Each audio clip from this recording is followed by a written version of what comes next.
So I'm Writing a Novel is the show where you join me, Oliver Brackenbury, on the journey of writing my next novel, from first ideas all the way to publication and promotion. In this one-man reality show, I'll share with you my ever-evolving thoughts and feelings on how I write, being a writer, and everything that entails at each stage of the process. I'll also interview special guests involved in writing and publishing. If you're the kind of person who likes to learn how things are made and get to know the people making them, then this is the show for you. I'd like to say a quick thank you to our Patreon supporters who make this show possible. Patrons get to listen to episodes of the show early and gain access to a treasure trove of bonus content that I'm regularly adding to, including over 70 bonus episodes, the TV pilot screenplay I wrote with the novel's character, and more. Please check it out at patreon.com/soimwritinganovel. It should come as no surprise that the more you get into publishing, the more you want to talk to other publishers. I'm very happy to say that this year's New Age Sword and Sorcery issues funded quite nicely, despite the added challenge of funding a third issue. So I'm pretty happy about that. But we're not here to talk about me and my magazine and my crowdfund. Today I want to talk with Charles Tyra, publisher of Cosmic Horror Monthly, a successful magazine delivering exactly what the name suggests that has been running since early 2020. And he is now about to wage war on his spare time by launching a new magazine, Goblins and Galaxies, which is a mix of sword and sorcery, dark fantasy, and science fiction. The crowdfund for that launches Monday, April 14th, goes for 3 weeks, and yeah, I'm interested, man. I want to hear, what the details are about the sort of genre spread, his take on these genres, and his whole journey as a publisher. So without further ado, let's go talk with Charles.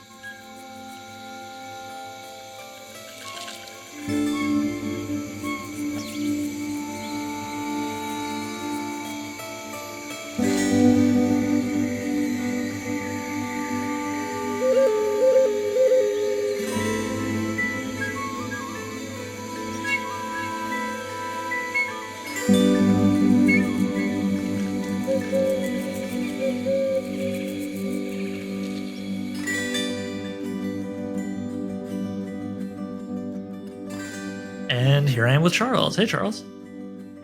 Hey, Oliver. How's it going? Pretty good. I was really enjoying our pre-recording chat, but I felt like at some point we should probably actually record what we're saying so people can enjoy it. Yeah.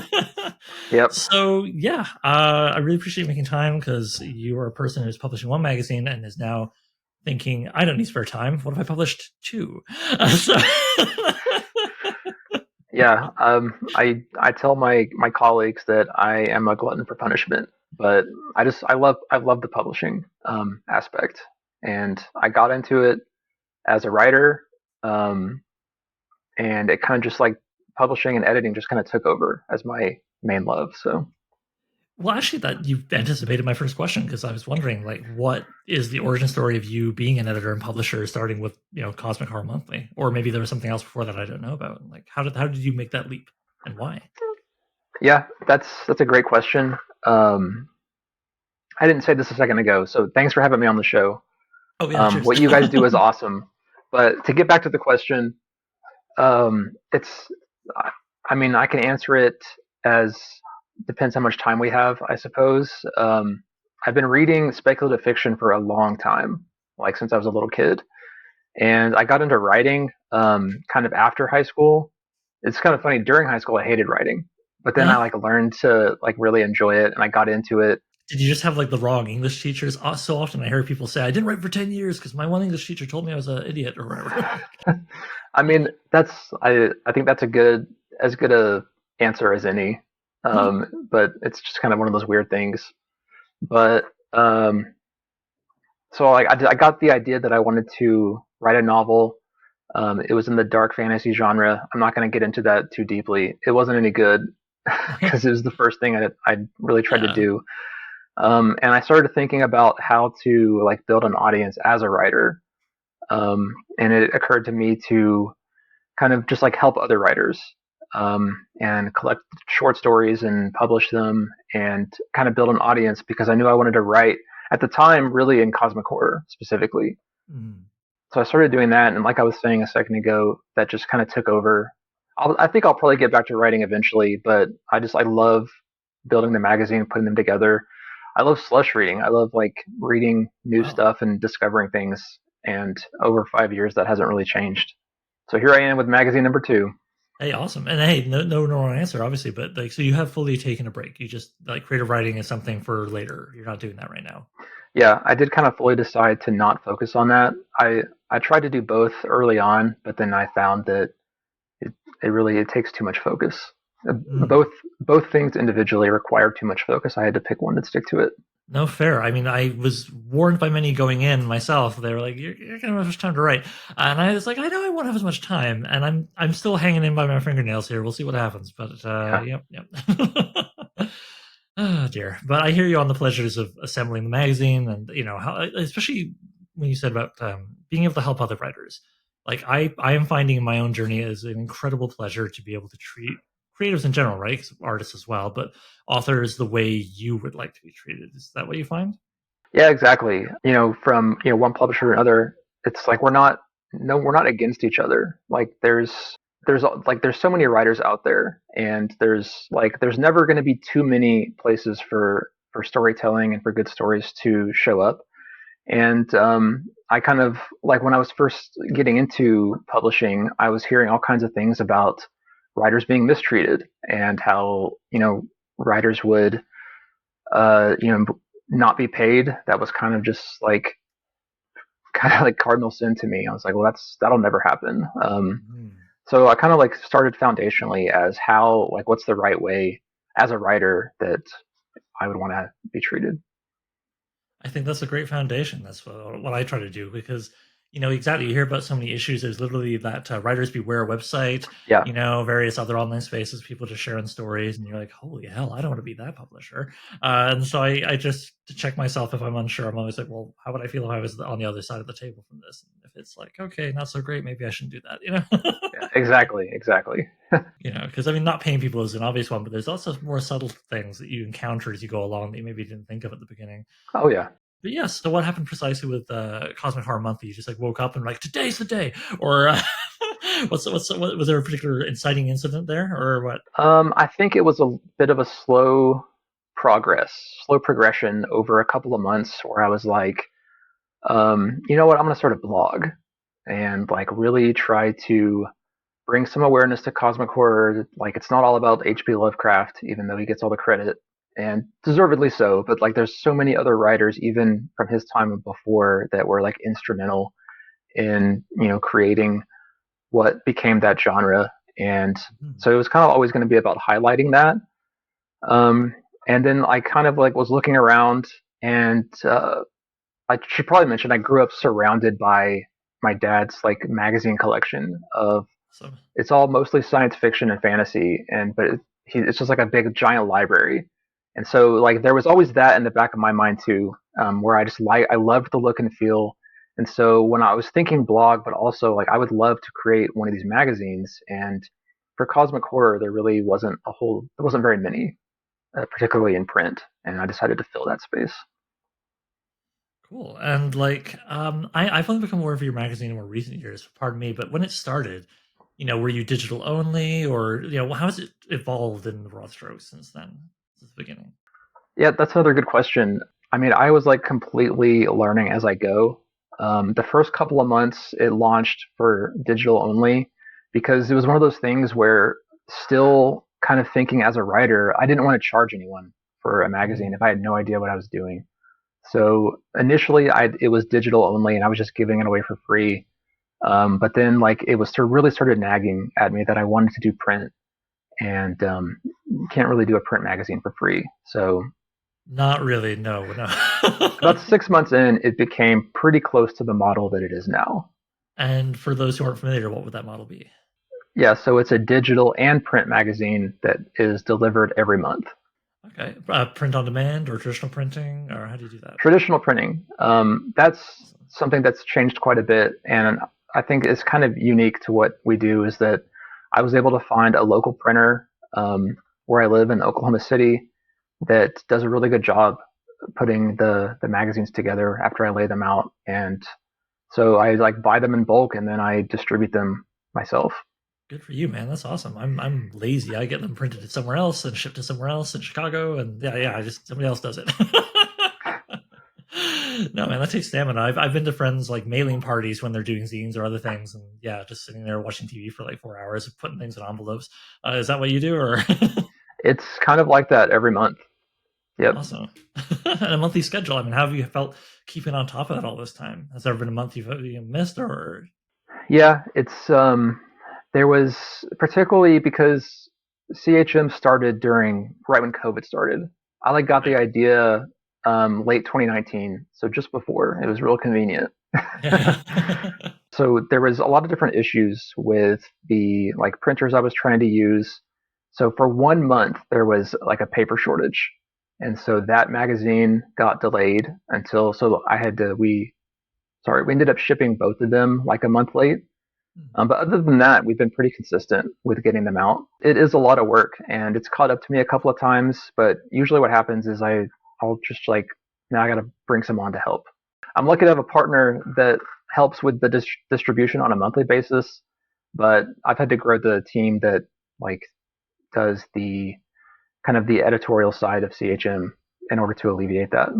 Well, hey, I mean that's an interesting challenge. Like, what is the staff? What would what's the roster? Do you have like one co-editor, one art director, five interns? I don't know, whatever. I'm making up numbers, but just yeah, what's it look like for you guys? Yeah, no interns. I decided kind of early on to not go down that road. I don't bring anyone on unless I'm able to kind of compensate them for what they're doing. But I have an editor for CHM now, Jolie Tumagen. She's really good, and kind of a co-editor, Carson Winter, who does a lot of our online stuff. He's really good at what he does, and so that's really helped because one of the first things that was difficult for me to keep up with, I think we kind of were talking about this before, is like social media.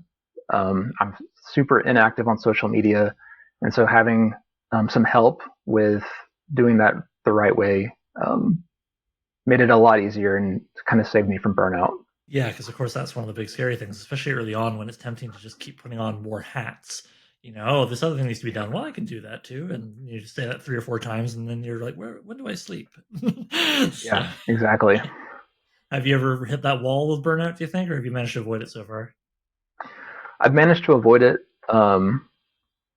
Like I can kind of tell when it's happening, and I can make some adjustments. Be like, okay, well, I'm gonna have to do this a little differently, or take some time away from my day job and kind of catch up on things.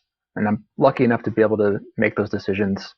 But like so far, well, I'll say this: like 3 years in, I came to a crossroads where I was like, this is a lot. I don't know if I'm gonna keep doing it, but I did decide to keep doing it. And not too long after that is when I brought in Jolie as the editor, and like that really smoothed things out. And I feel like I have a lot of years ahead of me now. Well, that's awesome. I'm glad to hear that. So okay, so that's we talked a bit about the cosmic situation. How about the swords and the sorceries? By which I mean, what lessons do you feel you've learned with CHM that you're going to carry forward to Goblins and Galaxies? Oh man, there's a lot. It's kind of like because it's not starting over in the sense that you're publishing a magazine for 5 years, but it is kind of a fresh start. It's a new magazine. It's exciting. You can do anything different with what you want. What do you? How? Gosh, how do I put this? I mean, obviously, like probably just about everything you've learned in the last 5 years. But are there any like maybe big things that stand out? It's like, holy crap! I'm glad I know that now. Going into this magazine, wish I'd known it when I went into the first one. Like, Oh yeah, there's a ton of things. Like the first couple of years with CHM, it's learning as I go and being like, okay, well, that didn't work. I should do it this way going forward for a number of aspects. And now with this one, I'm able to kind of just like start from where I'm at instead of starting fresh, which is good. And I kind of always wanted to get to this point eventually.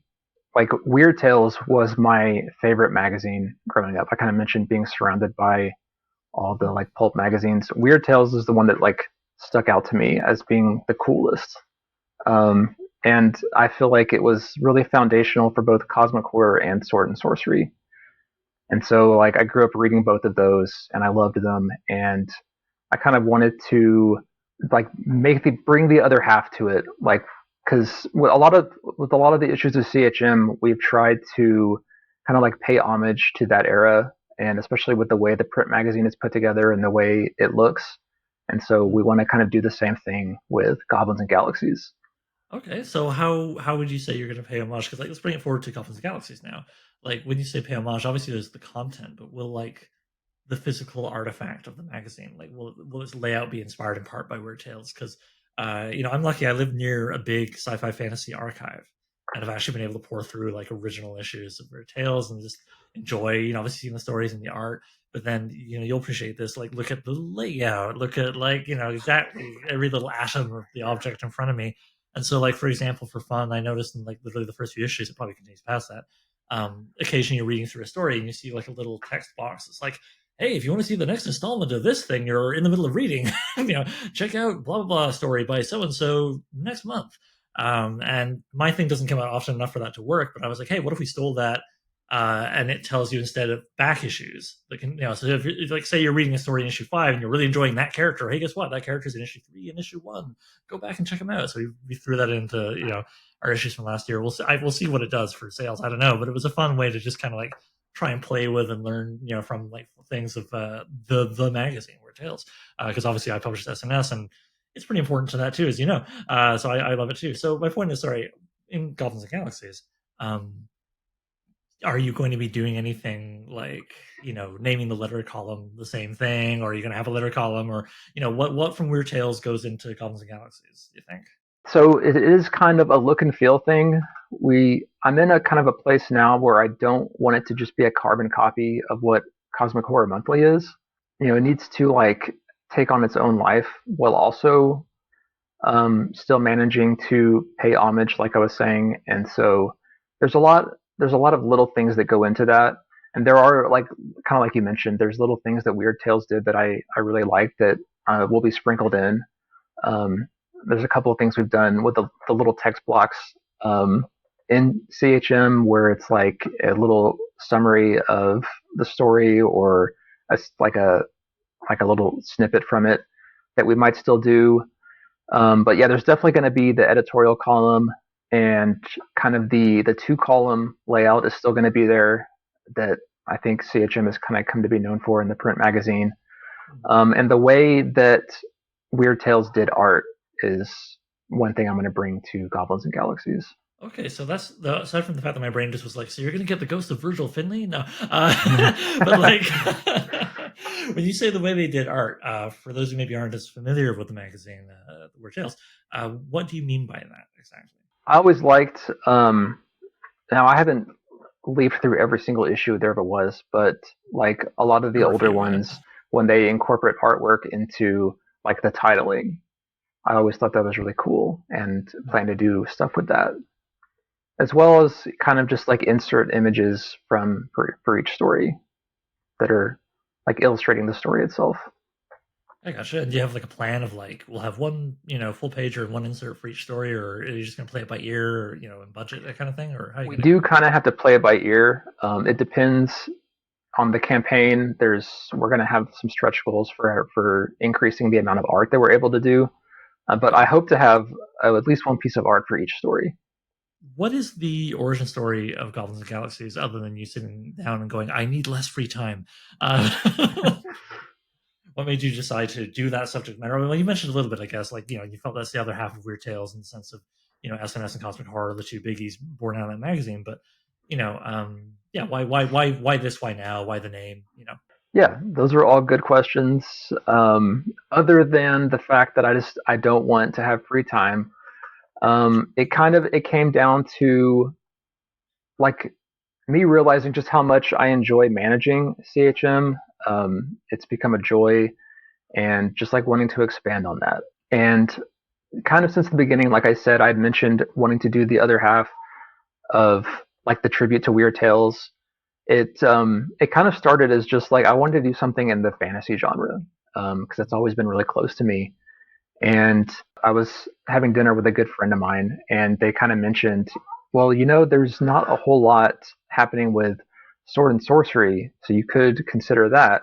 And so I went down that road for a few weeks, and I was like, yeah, that's the way that I can tie this back to, you know, um, the other half of Weird Tales that I've been hoping for. Okay. And like here's the big. I mean, I'm sure you've bumped into this yourself. My experience hit wading through online communities of sword and sorcery. If there's one thing people love to debate and argue, it's the definition of sword and sorcery.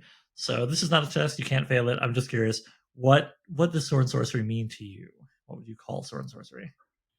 For me, it's kind of like the adventure story.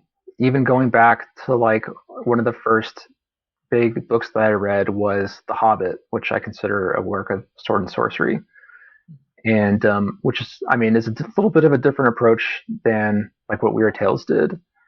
But I think it's easy to get caught up in like like Conan stuff for what Robert E. Howard was doing, but I think it can be bigger than that. But to me, it comes down to the story being having a deep sense of adventure. Um, yeah, You don't get lost in like finicky stuff about like, well, if there's a magic system, that's bad, and if there's more than two protagonists, that doesn't work. Like you like a broader kind of remit. yeah, I definitely take a broader approach to that. I mean, I think those things are kind of like semantics. The storytelling comes first. If those things break the storytelling, then well, then there's an issue. Yeah. Well, okay, because I mean, I'm thinking you also, Goblins and Galaxies doesn't just say sword and sorcery on the cover. It says dark fantasy and science fiction. Now, I know what science fiction is, but I'm curious how you have both dark fantasy and sword and sorcery. So how would you differentiate those from each other, for example? Yeah, I kind of decided to do that because of a trap I sort of fell into in the beginning with CHM, where I was like, all right, I'm going to have a cosmic horror magazine. And especially per month, like every month, it's difficult to have that many stories that are just like strictly, hard cosmic horror. So I had to slowly incorporate, well, we're going to do cosmic horror and weird fiction, and Okay. that kind of worked. And so I didn't want to fall into that trap again with Sword and Sorcery. Sword and Sorcery will be a big part of every issue, but there will also be dark fantasy and dark dark-ish science fiction incorporated too. Okay. So I'm curious, honestly. Like I myself, I have broad cartoonish notions, I guess, but I would much rather hear an intelligent, informed opinion. What would you say defines dark fantasy? How would you look at a story and say, well, that's dark fantasy. That's not sword and sorcery. Because in my mind, it's just like I don't know, people are bastards. Like, is it like grimdark? Like, what does that mean exactly to you? I think that you can have a Sword and Sorcery story that is dark fantasy, and you can have Sword and Sorcery that isn't. I think it depends on the tone, and yeah, beyond the tone, kind of just where the story goes. I mean, it's kind of difficult to put into words all of a sudden. Okay, I mean, would dark fantasy be something like we're just generally speaking the world is a little less optimistic. Protagonists might be more likely to perish or have an ironic, twist at the end in terms of their goals. Like, is it just like Yeah, things a that's a little good more way to put it. cynical? Like, Yeah, okay, there could be a little bit more cynicism in the story. It's a darker world that the characters are in, and like maybe you have um, anti-heroes, things of that nature. okay. And now, I mean, obviously, like science fiction is a pretty big term, right? That can mean so much. What kind of science fiction are you hoping to see people send in the Goblins and Galaxies? Because like that could mean anything from like Heinlein's military FF, to sci-fi that might as well be science fantasy, Vancian stuff. Yeah, what are you looking for there? Yeah, my hope is to kind of find combinations of like, especially particularly combinations of science fiction and fantasy, and like stories where you kind of subvert the expectation with sword and sorcery, and dark fantasy with futuristic elements and things of that nature. Oh, okay, so maybe yeah, like just one example, obviously, but you're making me think a little bit of some of the Carl Edward Wagner Kane stories, where he's like, "Oh, I found a mysterious vessel," and as he's describing it, you realize it's a UFO that he's found Yeah, buried in the earth, that kind of thing. exactly. Okay, okay. So I mean, I hear you on not wanting to get like too locked into like one very specific genre, but now we've kind of got most of fantasy and most of science fiction all under one house. Do you feel like that's probably a good, like that's a lot, that's a broad genre remit, and I think that's interesting because I tend to see people get hyper specific. So is it purely trying to avoid getting too locked into one specific thing and having trouble finding enough content each month, or is it that you're not big on genre distinctions? Maybe you want to give people room to swim and blend things together. Yeah, I'd say it's more of the latter. I like when the lines get blurred, and you know, even like collaborations are made between genres, and I think that's one of the things that's worked well with CHM, and so I hope to bring that to Goblins and Galaxies. But it may be like a hard no if it was like, I don't know, a nurse drama. Let's go really archaic. Yeah, I mean, those slush piles are deep. There's a lot of stuff in there, so it's just going to depend. Especially now, it's starting out as quarterly, and so I'm kind of trying to give myself room to go one direction with one issue, and like maybe you have four very different issues, and then maybe down the road there's more issues per year where and Okay. there's more directions to go in. All right. So yeah, it sounds like maybe genre distinctions are only broadly important to you, and I think that's interesting to hear. Okay. So how Yep. okay, I was going to ask you, how do you find being an editor has affected your writing, but you say you have chosen to put that on hold. So I don't know. Like, I mean, is it like absolutely entirely like, or do you maybe once a year go, all right, and like try and rattle out a short story? Yeah. Now that you mention it, I still will try. I'll get an idea at one point, and I'll write. I'll give a short story a go here and there. It's something I kind of it's still there. It's on the back burner, and I plan to get back to it. But like that's one thing that this experience has taught me. Like based on like the me that had just finished a novel and was trying to like be a writer, is that I really being an editor kind of was an easy way to learn what good writing looks like. Hmm. Um, Especially in the concept of like you read 1,000 short stories and you kind of have an idea of a lot of different things. Yeah, well, I mean, just being a slush reader, period, right? It's such common and I think good advice that if you want to get a better idea of how this thing is done, read a lot of stuff. Yeah. Read the people who are sending in. But do you find when you're writing now, like, I don't know, I won't, again, we're here to talk about you, but I just, parallel, like, when I'm doing my own Yeah. writing now, I do find certain things, certain very common notes I give a lot when I do like, revise and resubmit kind of thing. Um, they just like bark at me in the back of my head now because I'm like, I can't do that. I've told like 30 writers not to do that, or whatever. Do you find anything like up from your editing really spills in like Yeah. that, or There's definitely things that like I think things that speak to me more than like others on our editorial staff. Um, and I think that's like it helps to bring a good balance when it's not just you by yourself. Because yeah, there's things that I notice, and like you were saying, I'll sit down for a short story and I'll be thinking about those things when I'm writing as well. And like these are things I didn't think about before I was an editor. has it shaped your tastes at all? Do you find like after seeing, you know, just making stuff up here, but like 500, they met in an inn, kind of openings, or just seeing a lot of a story, whether or not a certain kind of story, even if it's a good one, like again, just making stuff up. But let's say you've read 300 heist stories and they're all really good, but then you sit down to write your own thing and you're like, I don't know if I want to do another heist story. Even if you're, how, how's that gone, do you feel? Yeah, that's an interesting point because I think that like one thing that you get to see as an editor that I didn't really know was happening is you'll like read a bunch of short stories in a year, and those all those short like a handful of them, not a handful, a lot of them will be connected. There's like these themes that show up, Hmm. and so year to year, I think it kind of changes, and it's helpful that it changes. And one year it's like, man, whole bunch of circus stories, and the next year it's like um, a whole bunch of stories in the ocean. But if it were like ocean stories every year, it'd be like, all right, I could stand to never read an ocean story again. But it's there's like it ebbs and flows. Okay, okay. And do you ever feel like you're kind of getting like, I don't know, almost like a bit of a psychic read. You know, like this year everybody's really worried about earthquakes, and like maybe there's been a bunch of earthquakes in the Midwest or something. Like, you know, like do you ever feel like there's any connection to the greater events in the world, or is it just kind of like, you know, who knows? Who knows what's going on with people? Yeah, Is there any peace? there's times where it does seem like that's the case. Like you could tell early on in the pandemic that people were writing about it.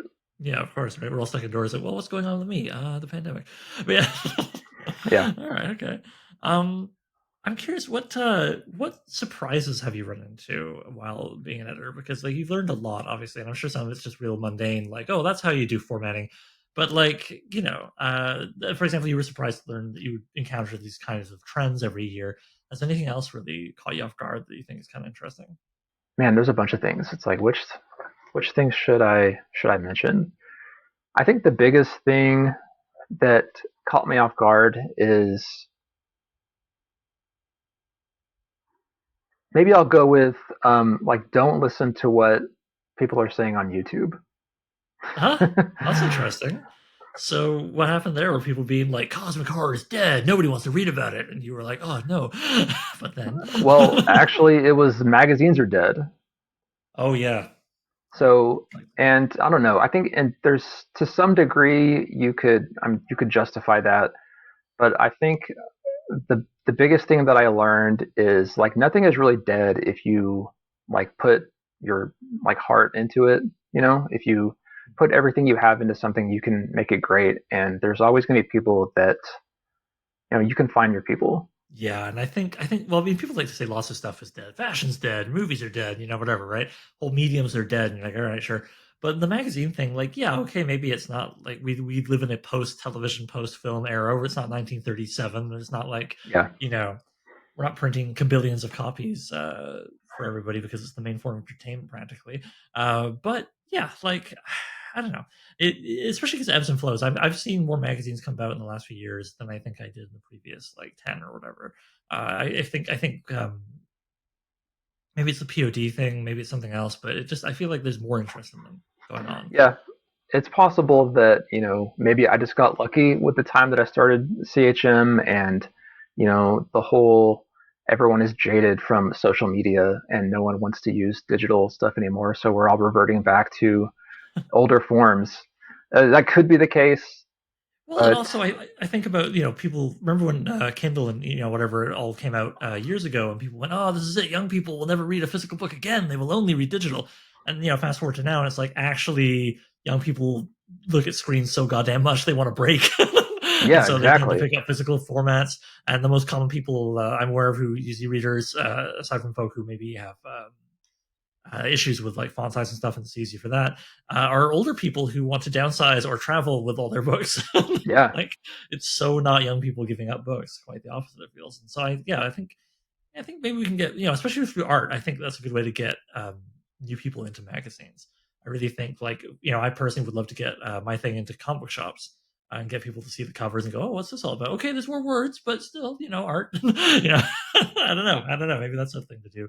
But yeah, I think these things are only there's fluctuations, there's trends and all that stuff, obviously. But yeah, whenever someone says something's dead, I'm always like, is it though? Okay, so I guess yeah, before we get to talking about the crowdfund, there's only these are two other little details I'd love to hear your 10 cents on because of course I don't know I have time to write something to submit to you, but maybe I will at some point. So I checked out the submission guidelines. I mean, it's always an interesting thing to check out just to see not only like what are the rules, how do I get in there, but also I find you can get a bit of the philosophy of the magazine even out of something as relatively dry as the submission guidelines. And so I was heartened to see a strong anti-AI stance. I think that'd be fair to say. I assume you're not a fan of big, terrible software that doesn't really do anything right and abuses everybody. Like, yeah. Like I'm not afraid to say that my day job is as a software engineer, and I okay, am extremely anti AI. Um, okay.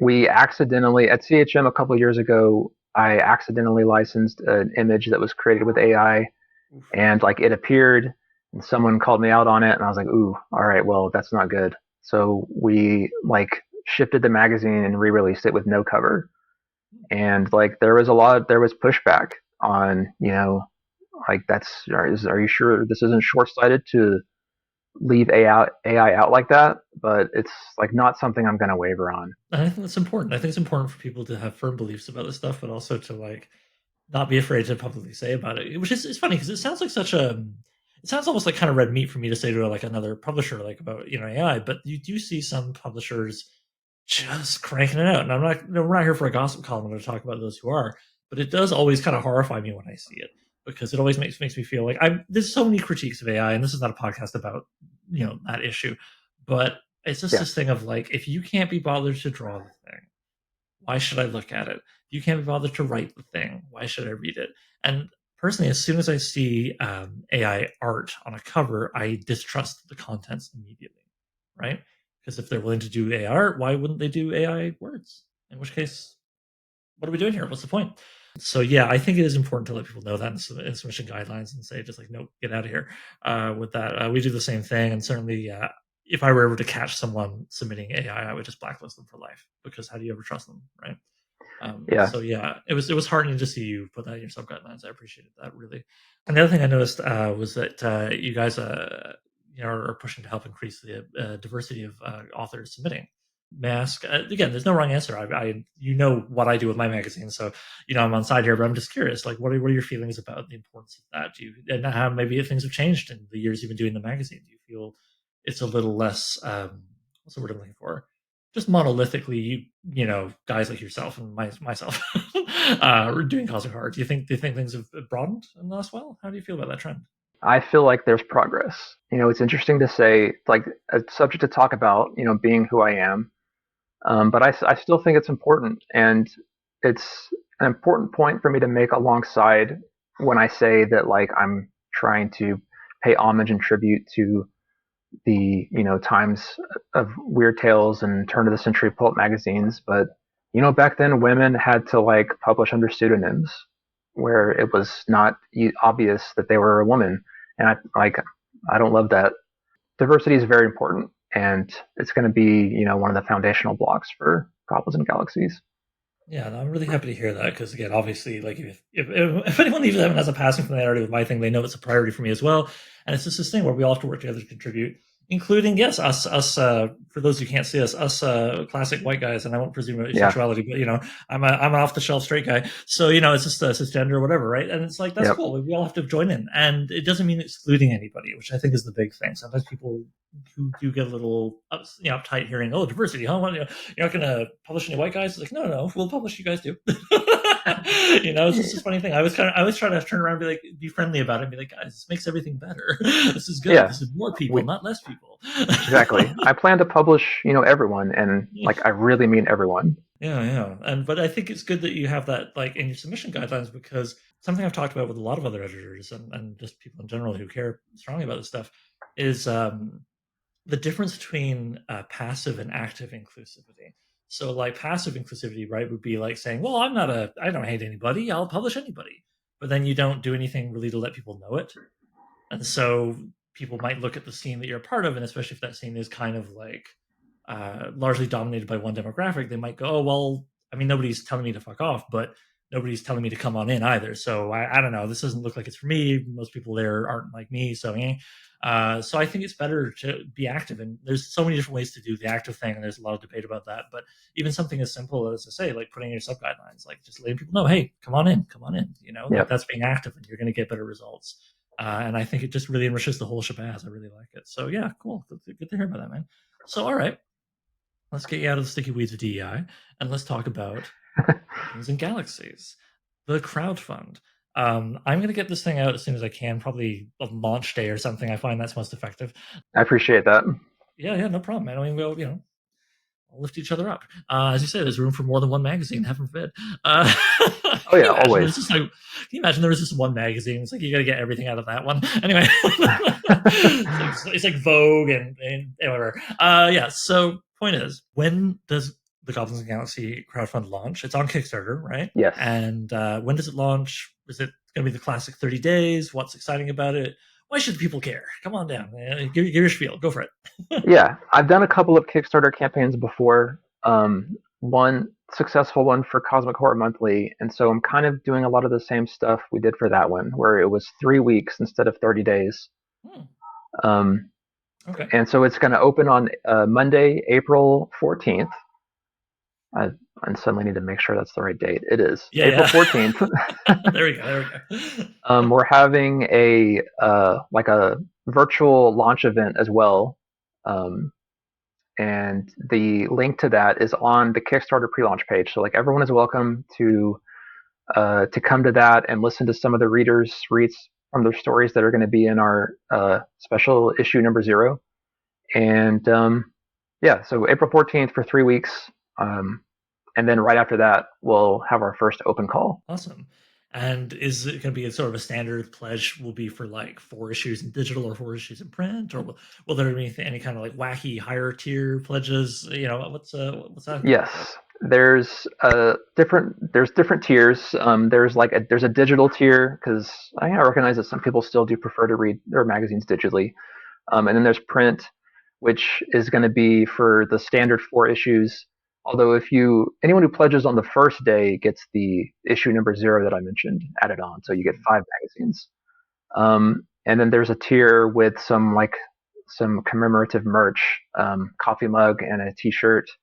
And there's a high up one that includes for everyone that's like a super magazine collector, that you can get all of the back issues for CHM2. Oh, awesome. That's cool. Which is 60 magazines. I was going to say that's more than a couple.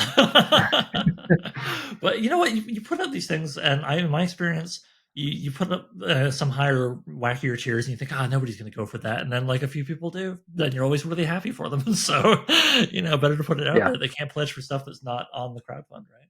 Yeah. If no one's interested in that, hey, no problem. Well, that's awesome. And I like I said, I'm sure you'll be fine. But nonetheless, I wish you the best of luck with it. Yeah. Thank you very much. And we'll definitely share it on the Nest crowd, sort of social media and stuff too. Because I mean, yeah, like I firmly believe we should all be supporting each other. Like that's part of makes it more fun, right? Like, yeah, I agree. We're not adversaries. As publishers, we're all in this together. All right. Well, again, thank you very much for this, folks. I will put the link to the crowdfund in the show notes of the episode, and if you follow New Age Sword and Sorcery on Blue Sky, etc., you'll see us show the links there. In fact, actually, there's a good question. Social media wise, where should people look for you? Yeah, so we have a Facebook page. It's not super active yet, and I'm still kind of going through, on what social media platforms are we going to be active. So for right now, there's a Facebook page to get updates. I'll put that in underneath the crowdfund. Awesome. But yeah, all right. Okay, so yeah, social media, God, I could talk to you about that for another hour, but we should probably let each other get on with our busy publisher days. So yeah, again, Charles, thank you so much for your time, man. Yeah, thanks for having me. So I'm Writing a Novel features original intro and outro music by Gloria Guns, and is hosted by yours truly, Oliver Brackenbury. If you'd like to get in touch, please email us at soimwritinganovel@gmail.com. Please consider sharing the show with anybody who might like it, or checking out any of the other ways you can support the show by heading to soimwritinganovel.com/support the show, which has things like links to our Patreon, Coffee, and PayPal. Thanks for hanging out with me and Charles, and I'll see you soon.